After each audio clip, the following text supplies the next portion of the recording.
So how do you write good lead-ins to a discussion of sources in research? I always like to try to make things that are difficult sound a little easier.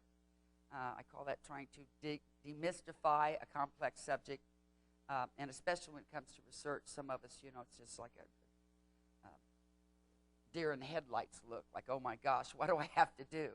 And I know that it's true because I went through it myself. So I thought of a formula, kind of like a recipe. I like to do that, try to find specific objective things that could help us along on some of these very subtle and sometimes vague kind of things that we're asked to do. So here's my formula. Introduce the author and the title smoothly. Use a precise verb. Hook to an overview line. And I'll kind of explain what I mean by overview line. But if you can do all of these three things in one sentence, that's the secret ingredient right there. Helps you write in a more professional, more concise way. And so we're going to look at some examples, and then we'll come back to this formula. In The Grapes of Wrath, John Steinbeck describes the hardships of a family who lost their land in the Great Depression and were forced to become migrant workers. So we have here, with mentioning Steinbeck and the title of his book, his great, wonderful classic book, The Grapes of Wrath, we're taking care of the first part of the formula. We have this lovely word describes, which isn't really, a $25 word or anything, but it's better than says or tells or writes or goes, which I get really tired of those. And then here, this is the overview part. Now, one of the advantages, I think, of using this formula and putting all these things in one sentence is that we can come up with just a clause or a phrase that describes, in general, kind of the gist of what the article's about. And then it's easier writing that overview in the form of a clause or a phrase that we can hook to the rest of the sentence rather than come up with a full sentence for that alone. So here we can note that the author and the title are identified. We have the precise verb describes.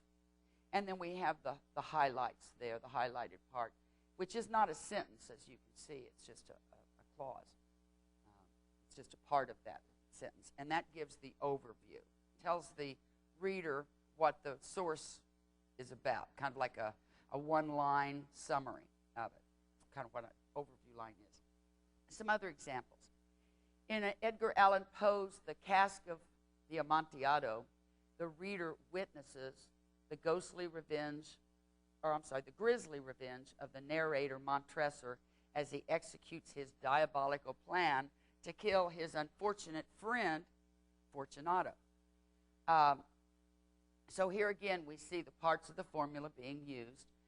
We don't have to start out with the author's name in this particular way, or having the title and the author first, although I find myself doing that more often than not. It works better for me. But as long as we can kind of take into account those steps. And so we have those, the witnesses is the precise verb in this case. And then the other part just serves as the overview. What's this story about? It's about the grisly revenge of Montresor as he murders his friend. And the advantage of using the parts of the formula all in one sentence is that it prevents the wordy, possibly awkward or amateurish attempts, such as Edgar Allan Poe wrote the short story, The Cask of Amontillado. In this story, he writes about Montresor and Fortunato. Well, here we have two short sentences, and of course one says wrote, or says, or goes, or tells, or states. It's not that those other words, like writes about, tells, or says, it's not that they're inaccurate, because they're not. It's just that it's the same old thing. And, we're kind of forced. It'd be nice to get something to give it a little bit more variety. And so this example takes two sentences And we still do not know what this story is about. We know who wrote it, we know the title, and we know it's about these two people, Montresor and Fortunato. But, you know, it's going to take a third line, probably another simple sentence, which creates possibly a problem with sentence variety. If you have too many simple sentences in a row, it kind of can give a little sing-song, artificial sound to your prose. But we still don't know what this is actually about.